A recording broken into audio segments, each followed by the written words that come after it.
Boa noite, nós somos alunos do curso de Ciências Econômicas, estamos no 4º período e hoje a gente vai fazer uma crítica, um debate sobre questões abordadas no livro 23 Coisas que Não Nos Contam sobre o Capitalismo, do autor Rajong Chang. Meu nome é William Moro. Meu nome é Douglas Leite. Sou o Douglas Matheus. Eu sou Wesley Dawan. O Rajong Chang ele é um economista heterodoxo, crítico ao livre mercado e às principais políticas ali neoliberais das economias capitalistas aí dos últimos 30 anos. Nessas 23 coisas ele coloca pensamentos de neoliberalistas, defensores do livre mercado, e traz suas teses criticando e botando a sua opinião sobre determinados assuntos de história recente aí das principais economias aí do mundo. O que dá pra sentir dele é isso. Ele quer jogar tudo na mão do Estado, o Estado que resolva e pronto. Isso, que eu também não concordo. Eu não acho que é dessa maneira. Ele acha bem extremista. Exatamente. Muito pro Estado. Exatamente. Ele joga muito na mão do Estado e deixa Como se o privado não precisasse se... Ou não fosse nem capaz de conseguir, né? Ineficiente. Exatamente. Precisa de algum órgão regulador. Tem... Até eu concordo. Órgão para regulamentar. Um órgão regulatório, eu concordo, com certeza. Mas não que esse órgão vá regulamentar e vai ser o propulsor disso, que vai fazer com que isso funcione e que ele vai fazer, e ele que vai colocar as leis, as ordens e vai ditar o caminho ali que deve seguir. Eu concordo. Só um minutinho. Ele tem uma política bem... Até quando ele chega na coisa da era pós-industrial. Quando ele chega na hora pós-industrial, que começa a falar que o capitalismo está surgindo mais como um capitalismo de conhecimento, ele faz uma forte crítica já a isso, e já começa a defender já a entrada do capitalismo, de um capitalismo da empresa privada produtor, que daí ele dá uma mudada já na argumentação dele. Já não é mais, naquele capítulo ele já não fala mais da força do Estado, já começa a falar já da força do agente privado econômico, privado. Sim, dá pra... Quer falar uma crítica pertinente? O que eu ia falar é que no livro do Rajong Chang tem uma citação que ele fala sobre a criação da riqueza nos países. Ele cita que alguns países têm de ser industrializados primeiro para depois eles obterem um bom resultado no PIB a partir do serviço. Uhum. Então, no livro mesmo ele dá algumas explicações, ele mostra alguns fatos e que parece que não necessariamente tem que ser a partir da industrialização da empresa capitalista, como belo famoso como sempre foi. Então, o serviço não deixa de ser algo pode ser no setor capitalista, mas sim, com certeza. A questão é a produção mesmo que eu queria colocar em pauta. Que ele fala, a riqueza ainda está mesmo da mudança, a riqueza ainda está na produção, não está muito no serviço. No setor de serviços. Então, o meu pensamento, para você ter demanda de serviço, você precisa ter produção. Uhum. Entendeu? Então isso eu acho que vai nesse sentido, assim. Sim, concordo. E nessa parte da produção, acho que é interessante o que o Douglas queria falar também sobre a instrução, né? Que não é necessária. Uhum. Que vira uma mecanização. Correto. A mecanização não precisa de instrução, isso eu já acho incorreto, que ele citou no livro. Eu já acho que a instrução é necessária. A instrução que vai gerar a mecanização. Exatamente. E a partir do conhecimento, de pesquisa, de tecnologia, inovação. A pessoa que está, por exemplo, lá no parafuso, apertando o parafuso, precisa saber de onde saiu esse parafuso, como foi feito esse parafuso. Isso é um tipo de instrução, que você precisa descobrir como é que o passado do que ele está fazendo. Exato. Senão ele nem sabe o que está fazendo. A instrução para que ele consiga fazer aquilo da maneira correta e exatamente. E esse também, que quando ele fala, ele começa a falar que as indústrias norte-americanas estão sofrendo um pouco com as economias asiáticas também, por causa que a economia americana tem um método ainda antigo, mais na época do Fordismo. E já nas economias asiáticas já tem mais o toyotismo, que o funcionários tem que estar dentro daquilo que ele está fazendo na empresa. Daí também cai no que o Lucas falou, referente ao funcionário saber de onde que veio aquele parafuso, saber toda a cadeia e quando ser necessário atuar dentro. E vou puxar mais um assunto aqui. Pode ser aqui. O governo e o setor privado precisam agir juntos. Caminharem juntos. Não tem para funcionar. Eu concordo até com o sistema capitalista, mas acho que ele tem falha. Exceto as que já teve, socialista, capitalista, é a melhor que a gente tem.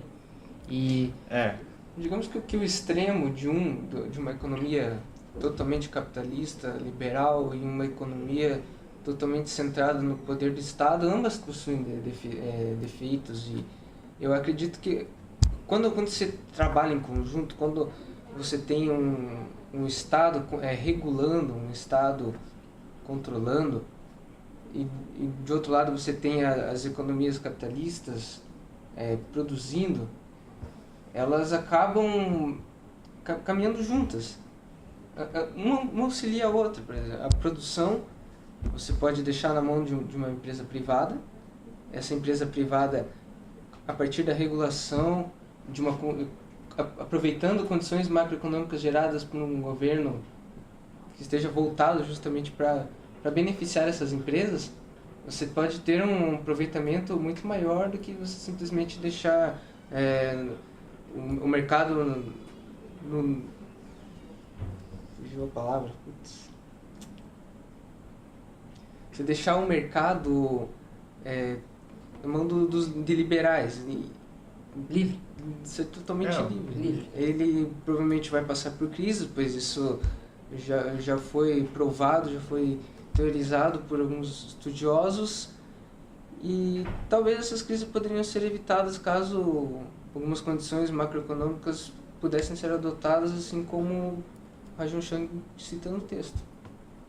Ele menciona lá dos acionistas, né, que eu acho que tem que ter regulamentação em cima dos acionistas, porque senão eles tiram muito lucro. Exatamente. Muito lucro Isso é uma crítica muito É. forte e que gera muita concentração de renda. Por isso que eles colocam impostos, Exatamente. regras, limites nos acionistas, para eles não exagerarem no lucro. Isso, ele fala assim que o mercado financeiro tem que se tornar menos eficiente, porque se tornou tão eficiente, tipo, quando uma pessoa tenta entrar no mercado financeiro, ele assim, meu Deus, esses derivativos estão muito complexos, é muito complexo para você pegar um derivativo, como é que você vai regular isso também? Ele fala, o mercado financeiro tem que se tornar menos ineficiente, tem que jogar uma areia nesse mercado financeiro, porque essa forte visão de curto prazo está acabando diminuindo o lucro para a empresa, está pagando muito dividendo para os acionistas, isso está acabando afetando a principal função da empresa, que é produzir o bem e se perpetuar no mercado. Tanto que se fica a empresa está preocupada mais em curto prazo que a longo curto prazo. Esse longo prazo. Exatamente.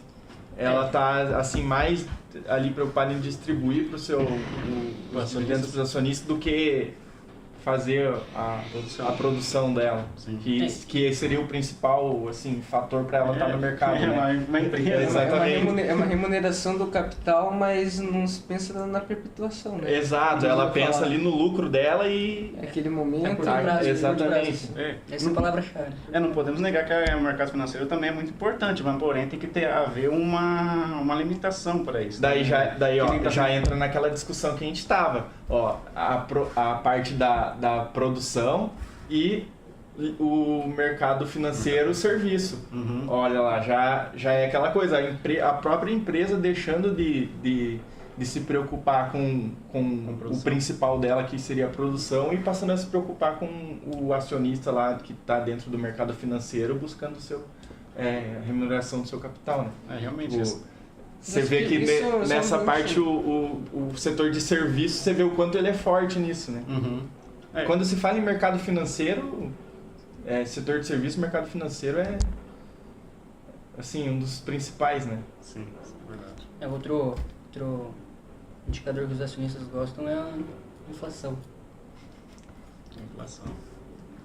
de acordo com o livre mercado, eles preferem eliminar a inflação totalmente do que eles terem uma ponderação da Mas inflação. nessa questão, até o Rajon Chang cita que a inflação não é sinônimo de baixo crescimento. Né? O crescimento é acompanhado de uma inflação.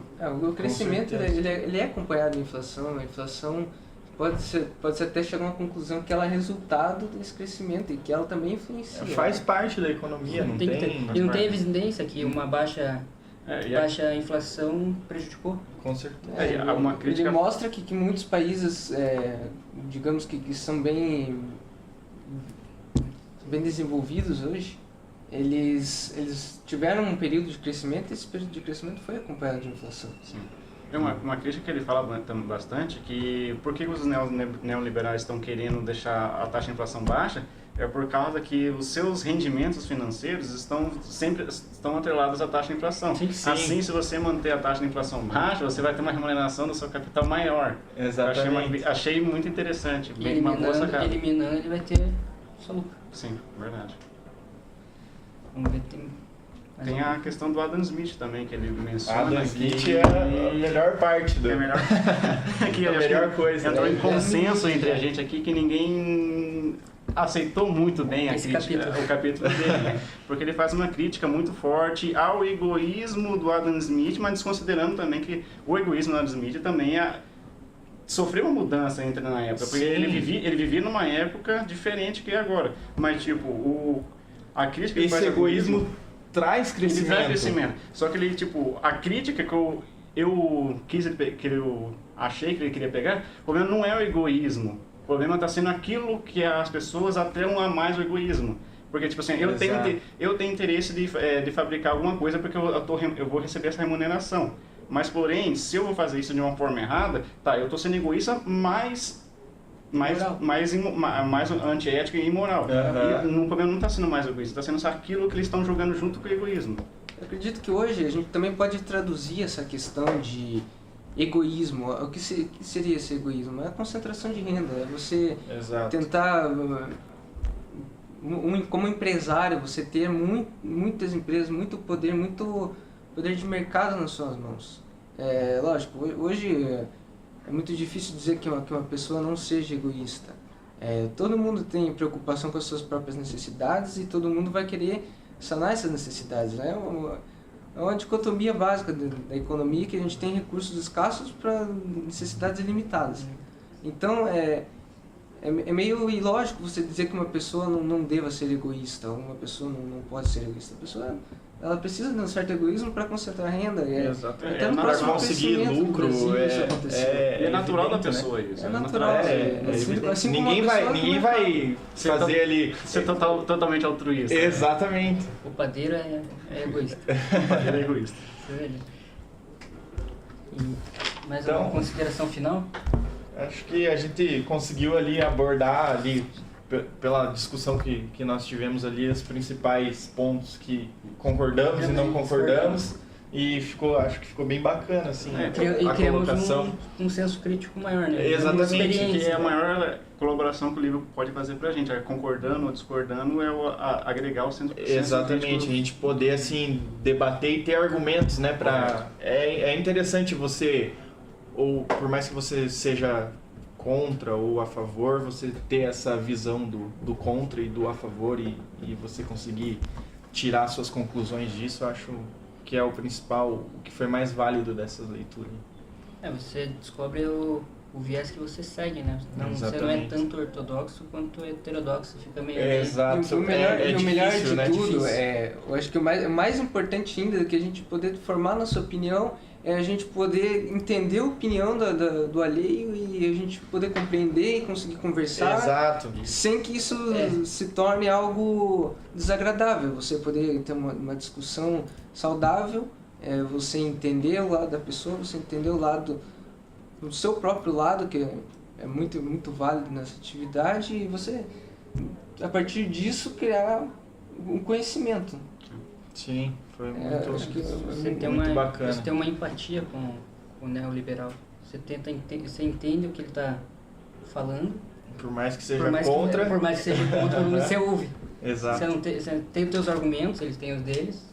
E até vocês debatem. você pode até, às vezes, aproveitar, absorver informações que você seja de uma política totalmente contra da pessoa, mas você, ao debater, você entender, você consegue absorver aquilo que a pessoa quer falar, você pode agregar isso para você, ou você pode desconsiderar, é um caminho... Tem debate aí pra você pegar, você pega alguma das coisas lá, você pode fazer debate por um dia inteiro ali. Por horas. Por horas.